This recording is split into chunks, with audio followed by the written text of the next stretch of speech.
ሰላም ጤና ይስጥልኝ ሳምንታዊ ስለ ጤናው የተሰኘ መሰናዷችንን ይዘን ቀርበናል አብራችሁን ቆዩ የዛሬው መሰናዷችን የመተንፈሻ አካል ችግር የሆነውን የሳምባ ምችን ይቃኛል በዚህ ጉዳይ ላይ ማብራሪያ የሚሰጡን በጥቁር አንበሳ ስፔሻላይዝድ ሆስፒታል የውስጥ ደዌ የሳምባና የጽኑ ህሙማን ሰብ ስፔሻሊስት ፌሎ የሆኑትን ዶክተር እስማኤል መሐመድን እዚህ ጋብዘናል አብራችሁን ቆዩ ዶክተር እስማኤል እንኳን ደህና መጡ እንኳን ደህና ቆየሽ የመጀመሪያ ጥያቄያችን የሚሆነው የሳምባ ምች ምንድነው ከተለመዱ ህመሞች በምን ይለያል ከሚለው እንነሳ እንግዲህ ልክ እንዳጠቃላይ የሳምባ ምች ምንለው ሳምባ ላይ የሚፈጠር ኢንፌክሽን በተለያዩ ምክንያቶች ይመጣል ግን አጠቃላይ የሳምባ ምች ምንለው ሳምባ ላይ የሚፈጠር ኢንፌክሽን ወይም ኒሞኒያ ምንለው የበሽታ አይነት ነው ማለት ከሌላው ከተለመዱ የሳምባ ችግሮች ከተለመዱ በሽታዎች ለየት የሚያደርገው የተለመዱ የሳምባ ችግር ምንላቸው አሉ እንደ አስም ብሮንካይቲስ ሲኦፒዲ ምንላቸው የሳምባ የተለመዱ የሆኑ የሳምባ ህመሞች አሉ ከነሱ ለየት የሚያደርገው እነዛኞቹ የሳምባ የአየር ትቦን ሲሆን የሚያጠቁት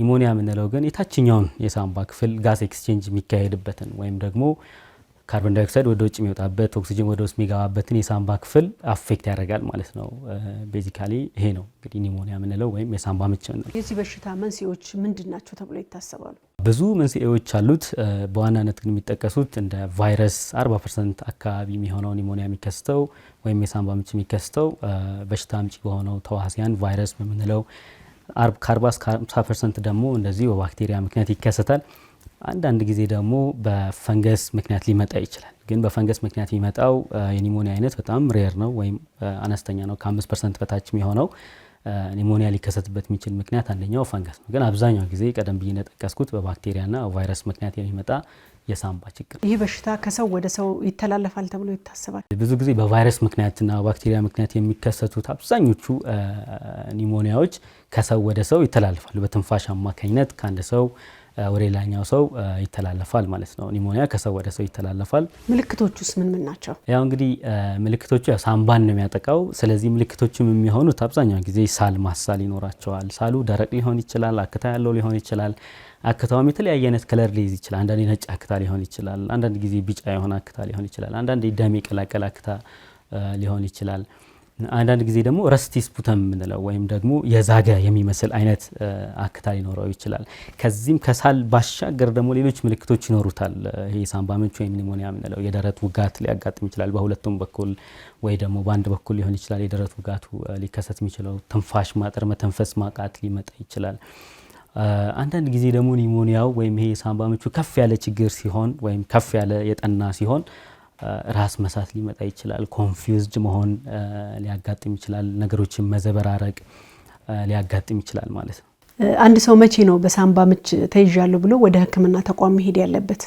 በጣም አሪፍ እንግዲህ አሁን የጠቀስኳቸው ምልክቶች አሉ አሁን ለምሳሌ አንድ ሰው ከፍተኛ ትኩሳት ቢኖረው ከ24 ሰዓት እስከ 48 ሰዓት የሚቆይ በቀላሉ ማይጠፋ ትኩሳት የድካም ስሜቱ በጣም ከፍተኛ ሲሆን ትንፋሽ ማጠሩ እጅግ ከፍተኛ ሲሆን ኮንፊውዥን ካለ ወይም ደግሞ ነገሮች መዘበራረቅ አይነት ነገሮች ካሉ ራስ መሳት ካለ ከነዚህም ደግሞ በተጨማሪ ምልክቶቹ ማይልድ ሆነው ወይም ደግሞ ምልክቶቹ ዝቅተኛ ሆነው ተጓዳኝ ችግር ካለ ማለት ነው ስኳር ሲኖረው ኤችአይቪ ታካሚ ከሆነ የካንሰር ታካሚ ይሄ ኬሞቴራፒ ለካንሰር ተብሎ የሚወሰዱ ህክምናዎች እያካሄደ ከሆነ የበሽታ መከላከል አቅም የሚቀንሱ መድኃኒቶች የሚጠቀም ከሆነ እንደ ፕሪኒሶሎን ምንላቸው አይነት መድኃኒቶች የሚጠቀም ከሆነ ምልክቱ አናሳም እንኳን ቢሆን ህክምና ቦታ ሂዶ የሐኪም እርዳታ ማግኘት ይኖርበታል ማለት ነው ምክንያቱም እነዚህ ታካሚዎች ከቀን ወደ ቀን ሲሄድ ኒሞኒያው ከፍ ያለ ወይም የሳምባ ምቹ ደረጃው ከፍ ያለ ሊመጣ ይችላልና ለህይወትም አስጊ ሊሆን ስለሚችል ቀደም ብሎ ሄዶ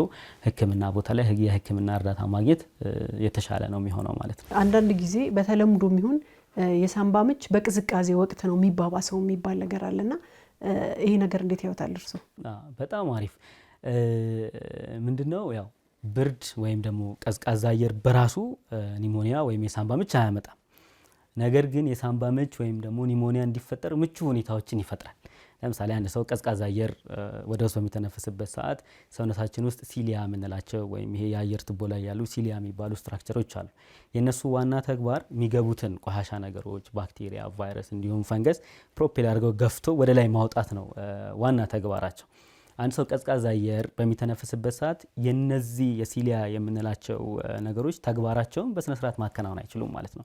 ከዛም በተጨማሪ አንድ ሰው ቀዝቃዛ አየር ወደ ውስጥ በሚስብበት ሰዓት የበሽታ መከላከያ ሰራዊቶች አሉ፣ የነሱን ተግባርም እንደዚሁ ይቀንሰዋል። ሌላኛው እንግዲህ ያው እንደተለመደው ኢንቫይሮንመንቱ ቀዝቃዛ ሲሆን፣ አካባቢው ቀዝቃዛ ሲሆን ሰዎች አንድ ላይ የመሰባሰብ ሂደት ይኖራል። ስለዚህ ያው ቀደም ብዬ እንደጠቀስኩት ደግሞ ኒሞኒያ ከሰው ወደ ሰው ይተላለፋል። የሚተላለፈውን በትንፋሽ ስለሆነ በቀዝቃዛ አየር ምክንያት ሰዎች አንድ ላይ ሲሰባሰቡ በሽታው በቀላሉ ከአንድ ሰው ወደ ሌላ ሰው ይዛመታል ማለት ነው እንጂ ያው ብርድ በራሱ ወይም ቀዝቃዛ አየር በራሱ ኒሞኒያ አያመጣም ወይም የሳምባ ምች አያመጣም፣ ግን ምቹ ሁኔታዎችን ይፈጥራል ማለት ነው። ብርድ መመታት የሚባል ነገር አለ በሳይንስ? በሳይንስ ብርድ መመታት ምንለው ነገር የለም። ግን ልክ እንዳልኩት አንድ ሰው ቀዝቃዛ የሆነ ኢንቫይሮንመንት ውስጥ በሚቆይበት ሰዓት የበሽታ መከላከል አቅሙም ስለሚቀንስ ያው ለኒሞኒያ ወይም ለሳምባ ምች ተጋላጭ ይሆናል። ግን ዳይሬክትሊ ብርድ ብቻውን ሄዶ የሳምባ ምች ሊያመጣ አይችልም። ሳምባና የሳምባ ምች ልዩነታቸው ምንድነው? የሳምባ በሽታ አለ ለብቻው፣ የሳምባ ምች ደግሞ ይባላልና ልዩነታቸው ምንድነው የሁለቱ? ኒሞኒያ የምንለው በሕክምና ቋንቋው ነው፣ ኒሞኒያ እንለዋለን። በአማርኛው ስንተረጉሞ ደግሞ የሳምባ ምች እንለዋለን። ስለዚህ ይሄ ሳምባ ላይ የሚፈጠር ኢንፌክሽን የሳምባ ምች ይባላል። በእንግሊዝኛ ደግሞ ኒሞኒያ እንለዋለን ማለት ነው። ሁለቱ የተለያዩ ናቸው። ይሄም እንግዲህ የአንዳንድ ሰው የማህበረሰብ ግንዛቤ ኒሞኒያ ማለት ቲቢ ነው ሊል ይችላል። አሁን አንቺ የጠቀሽው ለ6 ወር ረጅም ጊዜ የሚወሰድ መድኃኒት የሳምባ ችግር ኖሮ እሱ ቱበርኩሎሲስ ወይም ደግሞ የሳምባ ቲቢ እንለዋለን ማለት ነው። በተለየ የበሽታ አምጪ ተዋሲያን የሚከሰት ነገር ነው። ቱበርኩሎሲስ በሚባል በሽታ አምጪ ተዋሲያን የሚከሰት የሳምባ ችግር ነው። ያው በቀላሉ መፈወስ ስለማይቻል ለዚህ በሽታ የሚወሰደው መድኃኒት ረዘም ላለ ጊዜ ይወሰዳል። ያው እንደ ሁኔታው ይወሰናል፣ ግን አብዛኛው ጊዜ ለ6 ወር የሚወሰድ መድኃኒት ይወስድና ከዛ በኋላ ቼክ ይደረጋል ማለት ነው። ይሄ ቲቢ ወይም ደግሞ በአማርኛ የሳምባ ነቀርሳ ብለን እንጠራዋለን ማለት ነው። ጉንፋን የያዘው ሰው ሲብስበት የሳምባ ምች ይሆንበታል ይባላል። ይሄ ትክክል ነው? ይሄ በጣም ጥሩ ጥያቄ ነው። አንድ ሰው ጉንፋን ሲይዘው ያው አብዛኛው ጊዜ ጉንፋን የምንለው የሚከሰተው በቫይረስ ኢንፌክሽን ምክንያት ነው። እነዚህ አንድ ሰው ደግሞ በቫይረስ ኢንፌክሽን ሲጠቃ በቫይረስ ሲያዝ ባክቴሪያዎች ያንን ኮንዲሽን ተጠቅመው ኢንፌክሽን ሊፈጥሩ ይችላሉ። አንድ ሰው በቫይረስ ተያዘ ማለት ቀጣይ እነዚህ ቫይረሶች ሰውነት ላይ ወይም ደግሞ ሳምባ አካባቢ ያሉ የአየር ቱቦችን ስለሚያጠቁ ለባክቴሪያ መራባት ፋቨረብል የሆነ ኮንዲሽን ወይም ምቹ የሆነ ሁኔታ ይፈጥራሉ ማለት ነው። ስለዚህ አንድ ሰው በጉንፋን ከተያዘ ከትንሽ ቀናት በኋላ ሱፐርኢምፖዝድ ወይም ደግሞ ተደራቢ የሆነ በባክቴሪያ ተይዞ ባክቴሪያል ኒሞኒያ ሊያጠቃው ይችላል ማለት ነው።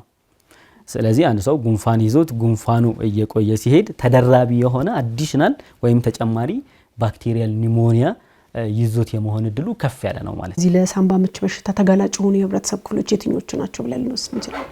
ያው የእድሜ ክልል ይወስነዋል።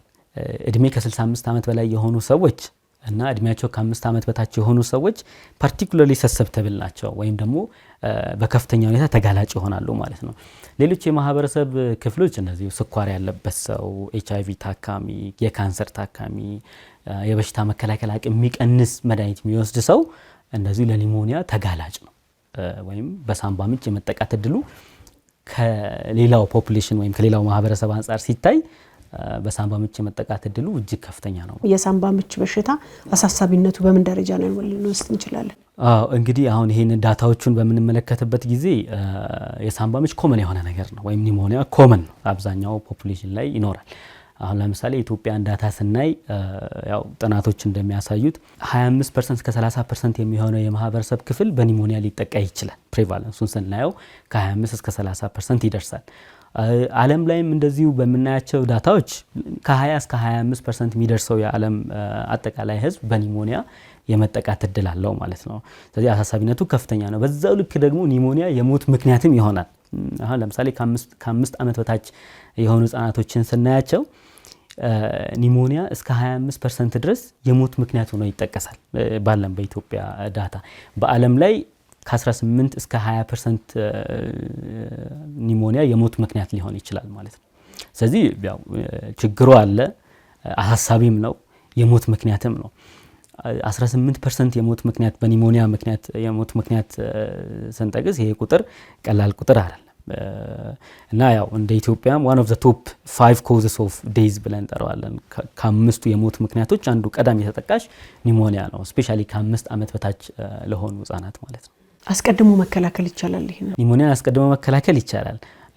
ያው ዋናው መከላከያ መንገድ ደግሞ ቫክሲን ወይም ደግሞ ክትባት ምንለው ነው። ስፔሻሊ ከ5 ዓመት በታች ያሉ ህጻናት የኒሞኒያ ቫክሲን በመከተብ ኒሞኒያን መከላከል ይቻላል። ከዛም በተጨማሪ ያው ኒውትሪሽን ወይም ደግሞ የአመጋገብ ስነ ስርዓትን በማስተካከል በጣም ማልኖሪሽድ የሆኑ ወይም ደግሞ በምግብ እጥረት ምክንያት ለኒሞኒያ ተጋላጭ ይሆናሉ። ስለዚህ የምግብ እጥረት ቢስተካከል ኒሞኒያውን በዛው ልክ ሊስተካከል ይችላል ማለት ነው። በኒሞኒያ የመጠቃት እድሉም በዛው ልክ ይቀንሳል። እንደዚህ ኦቨር ክራውድድ ወይም ደግሞ በጣም የተጨናነቀ ኢንቫይሮንመንት ውስጥ አለመሆን፣ የታመመ ሰው በኒሞኒያ የተጠቃ ሰው ጋር አብሮ ንክኪ አለማድረግ ወይም ደግሞ ረጅም ጊዜ አብሮ አለማሳለፍ፣ ማስክ መጠቀም፣ እንዲህ አይነት ነገሮችን በማድረግ ኒሞኒያን መከላከል ይቻላል። ያው ግን ቫክሲን ላይ ደግሞ ትኩረት ቢደረግ ስፔሻሊ ከ5 ዓመት በታች ለሆኑ ህጻናት እንዲሁም ደግሞ ተጓዳኝ ችግር ያለባቸው ሰዎች ለምሳሌ ስኳር ታካሚ፣ እድሜያቸው ከ65 ዓመት በላይ የሆኑ ሰዎች፣ ቋሚ የሆነ የሳንባ ችግር ያላቸው እንደ አስም፣ ብሮንካይቲስ፣ ሲኦፒዲ የምንላቸው አይነት ችግር ያለባቸው ሰዎች ክትባቱን ቢከተቡ በኒሞኒያ ወይም ደግሞ በሳንባ ምች የመጠቃት እድላቸውን እጅግ ይቀንሰዋል ማለት ነው። የህክምናው ሁኔታ እንዴት ነው? እንግዲህ ኒሞኒያ ይታከማል፣ ግን ሁሉም ኒሞኒያ አንቲባዮቲክስ ያስፈልገዋል ማለት አይደለም። እና በቫይረስ ምክንያት የሚመጡ ኒሞኒያዎች ያለ አንቲባዮቲክስ ሊታከሙ ይችላሉ። ግን አብዛኛው ጊዜ የበሽታው ግሬድ ይደረጋል። ማይልድ ከሆነ ወይም ደግሞ ከፍተኛ ካልሆነ በአውት ፔሸንት ወይም ደግሞ በተመላላሽ ህክምና በሚዋጥ አንቲባዮቲክስ ሊታከም ይችላል ማለት ነው።